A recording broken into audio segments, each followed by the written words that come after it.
Hello friends, कैसे हो? आपका स्वागत है संस्थानम बाय गौरव सर यूट्यूब चैनल पर। उत्तर प्रदेश आयोग ने, Uttar Pradesh public service commission, Uttar Pradesh लोक सेवा आयोग ने आरओ की भर्तियां निकाल दी है और इस बार बहुत अधिक संख्या में भर्तियां निकाली है। हम जानेंगे कितनी संख्या में भर्तियां निकाली है, वैकेंसीज निकाली है, उनकी क्या क्या योग्यताएं होंगी, उसके लिए क्या क्या आयु चाहिए, कुल कितने पद, टोटल कितने पद निकाले हैं, टोटल वैकेंसीज कितनी होगी, ये सब हम देखेंगे। क्योंकि उत्तर प्रदेश लोक सेवा आयोग ने अपना नोटिफिकेशन निकाल दिया है। इसका कई महीनों से इंतजार था कि कब आरओ का नोटिफिकेशन आएगा, कब इसके फॉर्म फिल होने स्टार्ट होंगे, कैसे होगा, एग्जाम का पैटर्न क्या होगा। तो उत्तर प्रदेश लोक सेवा आयोग ने आरओ के लिए अपना नोटिफिकेशन जारी कर दिया है। अब हम स्टेप बाय स्टेप देखेंगे कि इसकी डेट कब से स्टार्ट हो रही है, कब फॉर्म फिल होंगे, कब इनकी डेट स्टार्ट होगी, ये हम देखेंगे। देखिए, उत्तर प्रदेश लोक सेवा आयोग दिनांक 9/10/2023 में अपना नोटिफिकेशन निकाल दिया है, ठीक है, जिसके अंतर्गत समीक्षा अधिकारी और सहायक समीक्षा अधिकारी दोनों की परीक्षाएं होंगी। और आवेदन कब से स्टार्ट होंगे? 9 अक्टूबर से। 9 अक्टूबर से इसकी डेट स्टार्ट होगी, फॉर्म फिल करने की डेट 9 अक्टूबर से स्टार्ट होने वाली है, ठीक है। और लास्ट डेट कब होगी फॉर्म फिल करने की? वो है 9 नवंबर। लास्ट डेट 9 नवंबर की है, तो आप इस बीच में अपने फॉर्म फिल कर सकते हैं, ठीक है ना।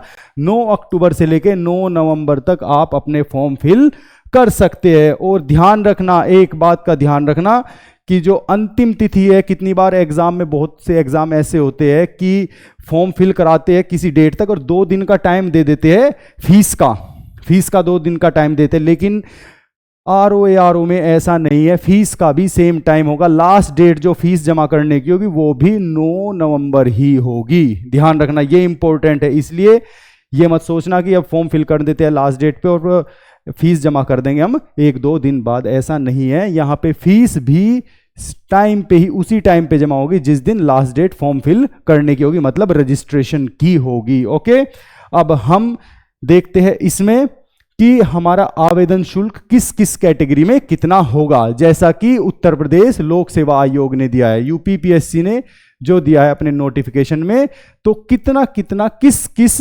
कैटेगरी के लिए कितनी फीस लगेगी। जैसे अगर हम बात करें यहाँ पे जनरल की बात करें, या फिर ईडब्ल्यूएस की बात करें, या फिर ओबीसी की बात करें, तो इन तीनों की सेम फीस लगती है। Same fees 125 rupees same fees, ठीक है ना। इन तीनों की सेम फीस लगती है। और यहीं पर हम बात करें SC ST की, अगर हम यहीं पर SC ST की बात करें, तो SC और ST की अगर हम बात करें तो इनकी फीस 65 रुपीज़ लगती है, 65 रुपीज़ लगती है।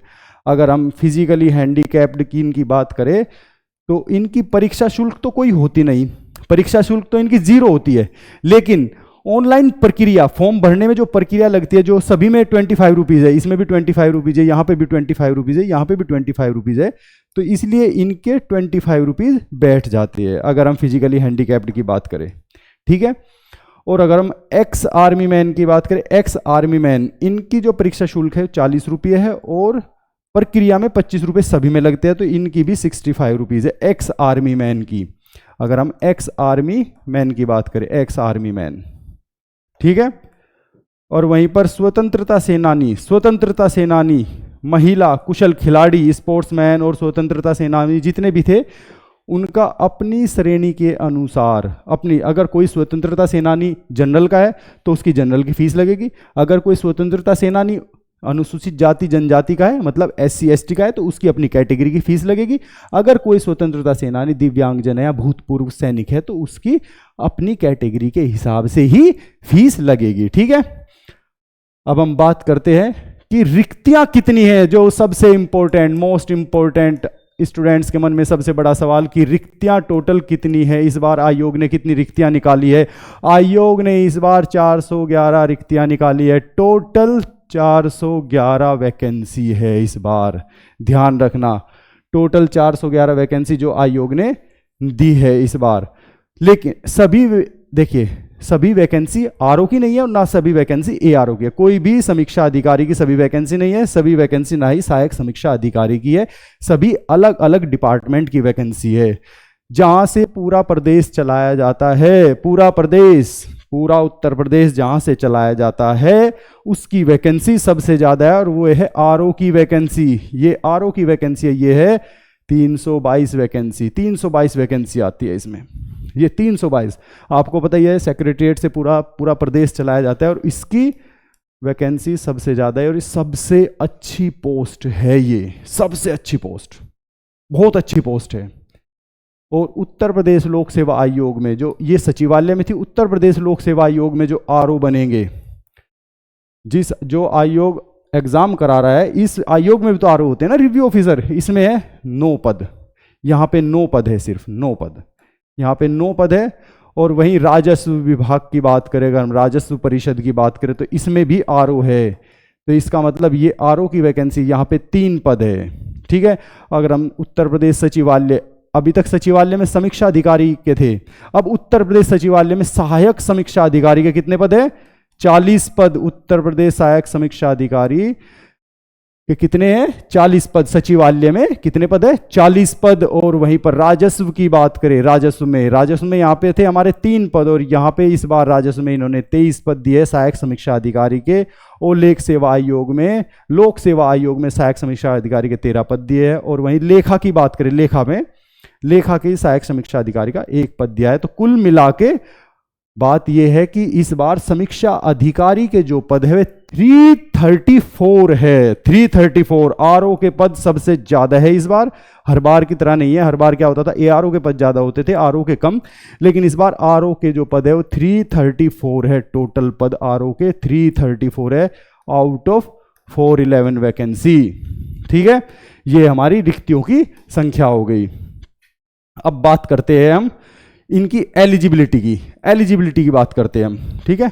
अगर हम एलिजिबिलिटी की बात करें, किस जो भी वैकेंसी है, जैसे कि कोई राजस्व विभाग की है, कोई लोक सेवा आयोग विभाग की है, कोई सचिवालय विभाग की है, तो उनमें क्या क्या एलिजिबिलिटी होनी चाहिए, आरओ के लिए क्या होनी चाहिए, एआरओ के लिए क्या होनी चाहिए। देखिए, अगर हम उत्तर प्रदेश सचिवालय की बात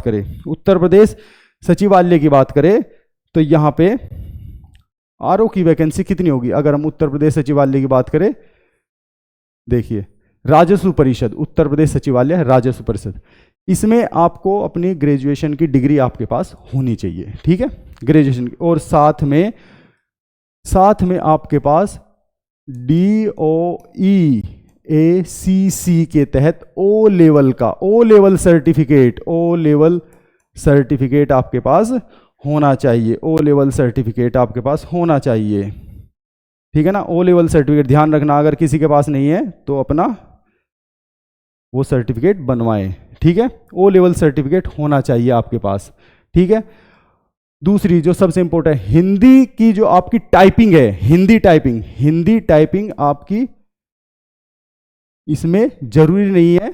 देखिए, हिंदी टंकण में न्यूनतम 25 शब्द, जनरली क्या होता है 30 शब्द, लेकिन यहाँ पे जरूरी नहीं है कि 325 शब्द की प्रति मिनट, 25 वर्ड्स पर मिनट, मतलब 60 सेकंड में आपको 25 शब्द लिखने हैं, ये यहाँ पे है। अंग्रेजी टंकण का जिनके पास, देखिए हिंदी टाइपिंग आपने सीख ली, जरूरी है, लेकिन किसी के पास अगर अंग्रेजी की भी टाइपिंग आती है तो उसे प्रायोरिटी दी जाएगी। देखिए यहाँ पे अंग्रेजी टंकण का भी ज्ञान रखने वाले अभ्यर्थियों को अधिमान दिया जाएगा। सपोज करो एक ही मेरिट पे 2 स्टूडेंट गए, लेकिन एक को आती है हिंदी टंकण, दूसरे को हिंदी और इंग्लिश दोनों टंकण, तो प्रायोरिटी उस स्टूडेंट को दी जाएगी। इस बात का विशेष ध्यान रखना, ठीक है। अब उत्तर प्रदेश लोक सेवा आयोग में इसी में ही अगर हम राजस्व परिषद की बात करें और निर्वाचन उत्तर प्रदेश इनकी बात करें, तो यहीं पे ही भारत में ये ग्रेजुएशन होनी चाहिए, सीधी सी बात है। डोएक के तहत ओ लेवल का सर्टिफिकेट होना चाहिए, यहाँ पे, ठीक है। और हिंदी की 25 की स्पीड होनी चाहिए और इंग्लिश का भी इसमें दिया जाएगा। अब ये बात करते हैं सहायक समीक्षा अधिकारी की, ठीक है, क्योंकि समीक्षा अधिकारी में हमें टाइपिंग स्पीड नहीं चाहिए, सभी सहायक समीक्षा अधिकारी की बात है। यहाँ पे आपको कोई स्पेशल, लोक सेवा आयोग के अंदर लेखा की है, उसमें आपको सिर्फ ग्रेजुएशन चाहिए, कहाँ में, कहीं में ग्रेजुएशन चाहिए, ग्रेजुएशन किस में चाहिए आपको, कॉमर्स में, आपको वहाँ पे लेखाक्रम सहित वाणिज्य में स्नातक उपाधि होना आवश्यक है, इसकी ये मैंडेटरी है लेखा में, ठीक है ना। कॉमर्स वाले स्टूडेंट जिनके पास कॉमर्स नहीं है वे ये भर सकते हैं, लेकिन कॉमर्स वाले स्टूडेंट इसको भी भर सकते हैं और इसको भी भर सकते हैं कॉमर्स वाले, ठीक है ना। तो ये बेसिकली किन के लिए है, कॉमर्स वालों के लिए, कॉमर्स, ठीक है ना, कॉमर्स स्ट्रीम जिसके पास है वे हर जगह इसे भर सकते हैं, ठीक है। अब कुछ है इसमें, क्या क्या इसमें हो सकती है, कुछ प्रायोरिटी जो एलिजिबिलिटी होगी क्या क्या होगी वे, जैसे कि इसमें प्रादेशिक सेना में न्यूनतम 2 वर्ष की अवधि तक सेवा की हो, राष्ट्रीय कैडेट कोर बीप में सर्टिफिकेट हो, ये वैसे सब किसी के पास होती है, किसी के पास नहीं होती, ये एडिशन में होती है, एड ऑन में होती है ये, ठीक है। अब बात करते हैं हम आयु की, एज की, एज लिमिट की। देखिए वैसे तो एज लिमिट, इसकी एज लिमिट जो है वो, एज लिमिट जो है 21 to 40 ईयर्स है, ठीक है। एज लिमिट जो है वो 20 वर्ष, 21 वर्ष की आयु से लेके 40 वर्ष की आयु तक है। और वो 21 वर्ष की आयु, ध्यान रखना 21 वर्ष की आयु कब से लागू होगी, वो 1 जुलाई से, वो ध्यान रखना 1 जुलाई 2023 तक 21 वर्ष की आयु का होना जरूरी है। 1 वर्ष 2000, अगर आप 20 जुलाई 2023 है, 22 जुलाई भी हो गए, 22 जुलाई को आप 21 वर्ष के, तो फॉर्म नहीं भर सकते, ठीक है ना। 1 जुलाई को 21 वर्ष का होना जरूरी है। और वहीं पर अगर आप 1 जुलाई तक 40 वर्ष के हैं फॉर्म भर सकते हैं, जैसे ही 22 जुलाई को हुए आप 40 क्रॉस कर गए तो आप फॉर्म नहीं भर सकते।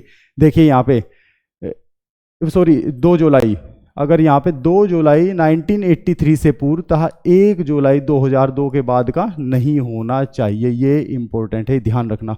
इसलिए इसमें कैटेगरी वाइज भी एज रिलैक्सेशन है, कैटेगरी वाइज भी एज रिलैक्सेशन है। और पीएच वालों के लिए तो 55 वर्ष है, पीएच वालों के लिए जो मैक्सिमम एज है वो 55 वर्ष है, पीएच वालों के लिए मैक्सिमम एज रिलैक्सेशन वो 55 ईयर्स का है, 55 ईयर्स का, ध्यान रखना इस चीज़ का, ठीक है।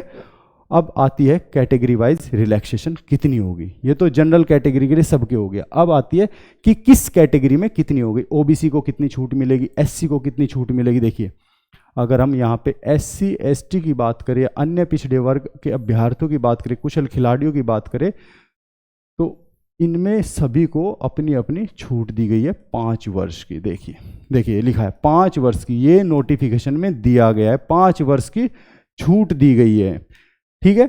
और वहीं पर उत्तर प्रदेश के समाज के दिव्यांग अभ्यर्थियों के लिए अधिकतम आयु सीमा 15 वर्ष से अधिक होगी, 15 वर्ष से अधिक, इनके लिए 15 ईयर्स की, और यहां पर इनके लिए 5 ईयर्स की, इन्हें 5 ईयर्स की दी गई है, ठीक है ना।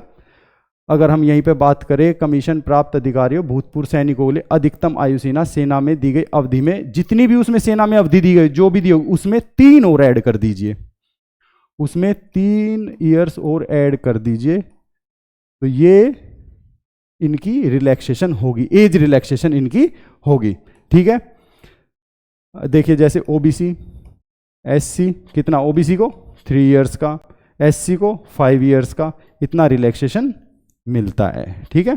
इन बातों का ध्यान रखना है। और सबसे इंपॉर्टेंट बात जो मैं बताने वाला हूं वो है OTR, वन टाइम रजिस्ट्रेशन, आपको वो ध्यान से भरना है, बहुत ज़्यादा ध्यान से। इसके ऊपर एक मैं फुल वीडियो बनाऊंगा कैसे कैसे फॉर्म भरना है, इन चीज़ों का हमें विशेष ध्यान रखना है, क्योंकि वन टाइम रजिस्ट्रेशन अब मैंडेटरी है यूपीपीसीएस के एग्जाम्स के लिए, सभी के लिए ये बहुत ज़्यादा जरूरी है, ठीक है।